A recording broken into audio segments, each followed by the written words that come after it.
Halo sahabat sains, welcome to Miss Maya channel. Sebelum menonton video ini, jangan lupa untuk like, komen, dan subscribe dulu ya. Enjoy this video.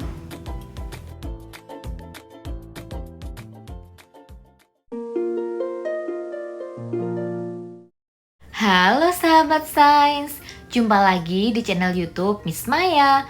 Pada pertemuan sebelumnya, kita telah membahas mengenai zat-zat makanan, zat aditif, diet sehat dan tabel informasi nilai gizi, sistem pencernaan, dan sistem peredaran darah.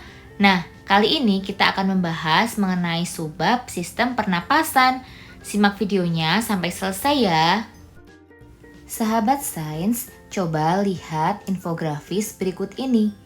Infografis tersebut berisi tentang manfaat berhenti merokok dan kaitannya dengan kesehatan manusia yang semakin membaik. Tertulis di infografis tersebut bahwa dalam 5 hari saat seseorang berhenti merokok, maka sistem peredaran darahnya sudah membaik. Jadi, apakah ada hubungan antara berhenti merokok dengan sistem pernapasan dan sistem peredaran darah? Mari kita bahas di subbab ini. Sahabat sains, tubuh kalian membutuhkan oksigen untuk melakukan respirasi seluler. Apa sih respirasi seluler itu? Respirasi seluler adalah suatu proses yang terjadi di dalam sel saat glukosa dari makanan yang kalian makan dipecah dengan bantuan oksigen sehingga menghasilkan energi.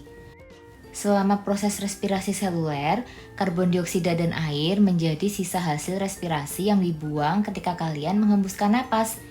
Energi yang dihasilkan digunakan oleh kalian untuk beraktivitas.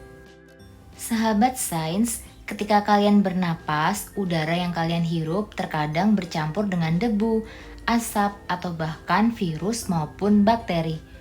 Udara yang kalian hirup akan melewati hidung, faring, laring, trakea, lalu ke bronkus, dan yang terakhir paru-paru. Kita bahas lebih mendalam yuk masing-masing organ pernapasannya. Organ pertama yaitu hidung. Udara masuk ke dalam tubuh melalui hidung dan mulut. Di dalam hidung terdapat rambut-rambut yang berfungsi untuk menangkap partikel besar yang masuk bersama dengan udara yang kita hirup. Udara kemudian masuk ke dalam rongga hidung. Sel-sel di dalam rongga hidung menghasilkan mukus atau lendir yang berfungsi untuk melembabkan udara serta menangkap lebih banyak partikel yang masuk. Selanjutnya, ada faring, laring, dan trakea. Setelah dari hidung, udara akan menuju ke faring atau tenggorokan. Dari faring, udara bergerak ke laring. Di dalam laring terdapat pita suara, tempat penghasil suara. Udara kemudian bergerak menuju trakea. Sahabat sains, masih ingatkah kalian mengenai katup epiglotis yang sudah kita bahas pada video sebelumnya? Ketika kalian sedang menelan makanan, maka trakea akan tertutup oleh epiglotis, sehingga makanan tidak akan masuk ke dalam saluran napas. Sel yang melapisi trakea memiliki silia. Silia merupakan rambut-rambut halus yang memiliki gerakan seperti menyapu. Silia berfungsi untuk menyaring udara yang masuk agar kotoran tidak masuk ke dalam paru-paru. Silia akan mendorong lendir yang telah menangkap kotoran-kotoran yang masuk dari trakea ke faring. Kemudian dengan cara batuk, maka kotoran tersebut akan terlontar keluar. Selanjutnya ada bronkus dan paru-paru. Setelah dari trakea, udara akan menuju bronkus kiri dan kanan, kemudian menuju paru-paru. Paru-paru adalah organ utama dari sistem pernapasan. Di dalam paru-paru, bronkus bercabang-cabang menjadi bagian-bagian yang kecil. Dan di ujung cabang kecil tersebut terdapat kantong-kantong kecil yang berbentuk seperti anggur. Kantong-kantong kecil ini disebut dengan alveoli. Alveoli diselimuti oleh pembuluh darah kapiler, dan disinilah tempat pertukaran gas antara oksigen dengan karbon dioksida. Sahabat sains, sama seperti pergerakan tubuh manusia lainnya, bernapas juga dikendalikan oleh otot. Paru-paru dilindungi oleh tulang rusuk yang ditempeli oleh otot-otot di sekitarnya. Di bagian bawah paru-paru juga terdapat otot yang besar, kuat, dan berbentuk seperti kubah. Otot tersebut dinamakan diafragma. Lalu, kira-kira bagaimana ya mekanisme pernapasan kita? Mekanisme pernapasan terbagi menjadi dua, yaitu yang pertama ketika kalian menarik napas, dan yang kedua ketika kalian menghembuskan napas. Ketika kalian menarik napas, otot yang ada di tulang rusuk kalian akan berkontraksi, sehingga tulang rusuk akan naik ke atas. Diafragma pun ikut berkontraksi, yang semula melengkung menjadi mendatar. Kontraksi ini menyebabkan rongga dada kalian mengembang. Volume paru-paru pun membesar. Tekanan udara di paru-paru mengecil dan udara pun masuk. Sementara ketika kalian menghembuskan napas, otot-otot yang ada di tulang rusuk kalian rileks atau dalam keadaan santai. Diafragma pun dalam keadaan rileks. Hal itu menyebabkan rongga dada kalian menjadi lebih kecil. Volume udara di paru-paru pun akan berkurang. Sementara tekanan udara di paru-paru membesar dan udara siap untuk dikeluarkan. Sahabat sains, kalian sudah memahami kan bahwa bernapas merupakan proses pertukaran oksigen dengan karbon dioksida? Nah, kira-kira apa yang terjadi saat pertukaran gas tersebut ya? Coba kita bahas prosesnya dengan memisalkan kalian menjadi setetes darah. Bayangkan jika kalian adalah setetes darah. Setelah darah dipompa dari jantung, lalu kalian melewati arteri, kemudian ke kapiler yang membungkus alveolus. Saat itu kondisi kalian membawa banyak karbon dioksida dan sedikit oksigen. Ketika sampai di alveolus, kalian tidak sabar untuk menukar karbon dioksida yang kalian bawa dengan oksigen yang ada di sana. Sekarang kondisi kalian membawa banyak oksigen dan sedikit karbon dioksida. Kalian siap untuk mengantarkan oksigen ke sel-sel tubuh yang lain. Saat di sel-sel tubuh, kalian menukar oksigen yang kalian bawa dengan karbon dioksida yang merupakan sisa metabolisme dari sel. Kalian angkut kembali menuju ke jantung, untuk kemudian dibawa kembali menuju paru-paru. Proses pertukaran antara oksigen dengan karbon dioksida dan sebaliknya disebut pertukaran gas. Kapiler dan dinding alveolus sangat tipis sehingga sangat mudah untuk dilewati oleh beberapa zat. Ketika oksigen masuk dan menuju alveolus, oksigen melewati dinding tersebut, kemudian menuju dinding kapiler, lalu ke darah. Hal tersebut juga berlaku untuk karbon dioksida dan air. Sahabat sains, ternyata begitu pentingnya peran sistem pernapasan kita, sehingga kita harus benar-benar menjaganya agar tetap sehat. Sahabat sains, tahukah kalian bahwa ternyata anak-anak remaja yang merokok mengalami peningkatan sebesar 1,9% dari tahun 2013 ke tahun 2018. Hal ini didasarkan dari riset kesehatan dasar. Tentu saja hal ini sangat mencemaskan, mengingat remaja sekarang adalah generasi yang akan meneruskan pembangunan bangsa. Di dalam rokok sendiri terdapat zat-zat yang mampu menginfeksi dan merusak sistem pernapasan kalian. Dalam satu kali hisap rokok terdapat sekitar 4.000 zat kimia yang berbahaya.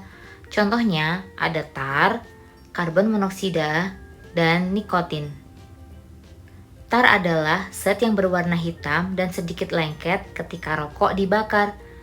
Ketika seseorang menghirup asap rokok, tar akan menempel pada silia yang terdapat pada trakea, bronkus, dan jalur pernapasan.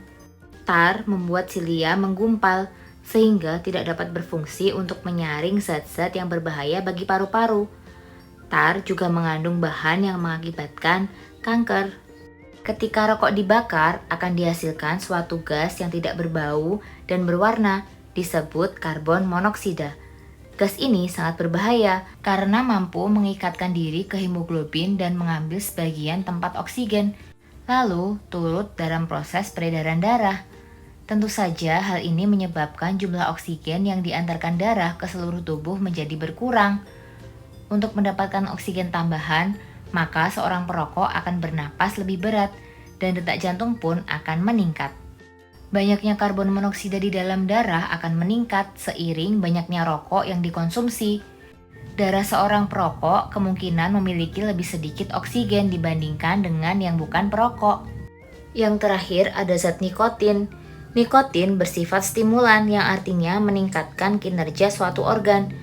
Nikotin membuat jantung berdetak lebih kencang serta meningkatkan tekanan darah. Semakin banyak nikotin yang dikonsumsi melalui rokok akan menyebabkan kecanduan dan membuat orang sulit untuk berhenti merokok. Sahabat sains, ternyata berbahaya juga ya kandungan kimia di dalam rokok.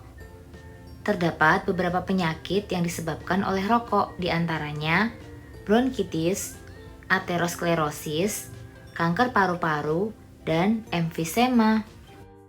Bronkitis adalah iritasi yang terjadi pada jalur napas atau bronkus. Iritasi tersebut menyebabkan jalur napas menyempit karena tertutup oleh lendir. Orang yang menderita bronkitis akan mengalami kesulitan bernapas. Jika iritasi ini terus-menerus terjadi dalam waktu yang lama, maka akan menjadi bronkitis kronis yang menyebabkan kerusakan permanen pada bronkus. Beberapa zat kimia yang ada di rokok dapat masuk ke dalam sistem peredaran darah manusia. Zat-zat tersebut mengiritasi pembuluh darah.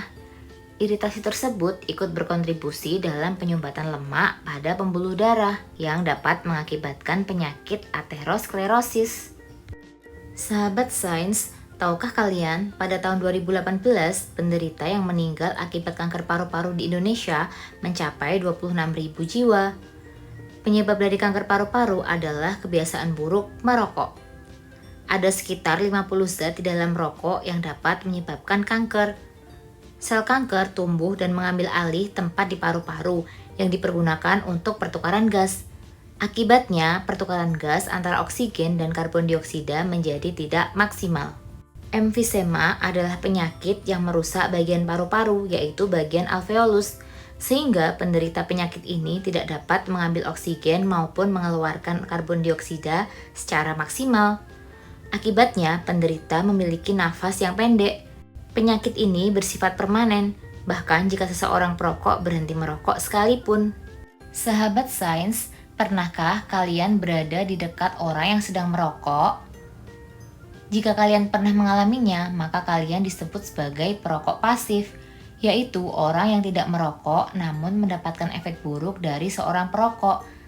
Sehingga dapat dikatakan bahwa tidak hanya seorang perokok saja yang mendapatkan efek buruk ini, tapi orang di sekitarnya juga. Perokok pasif juga menghirup asap rokok serta kandungan bahan kimia secara tidak sengaja, sehingga mereka pun dapat terpapar penyakit-penyakit yang telah disebutkan di atas. Berikut adalah resiko yang didapat oleh perokok pasif. Berdasarkan informasi tersebut, dapat kita ketahui bahwa ternyata perokok pasif 3 kali lipat lebih berisiko dibandingkan perokok aktif. Resiko yang mungkin timbul diantaranya ada penyakit jantung, gangguan pernapasan, kematian dini, dan kanker paru-paru.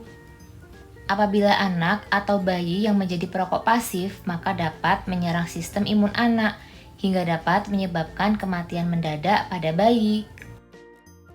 Sahabat sains, demikianlah pembahasan kita mengenai sistem pernapasan. Setelah mempelajari subbab ini, diharapkan kalian jadi lebih bersyukur karena Tuhan telah menciptakan sistem pernapasan manusia dengan begitu luar biasanya.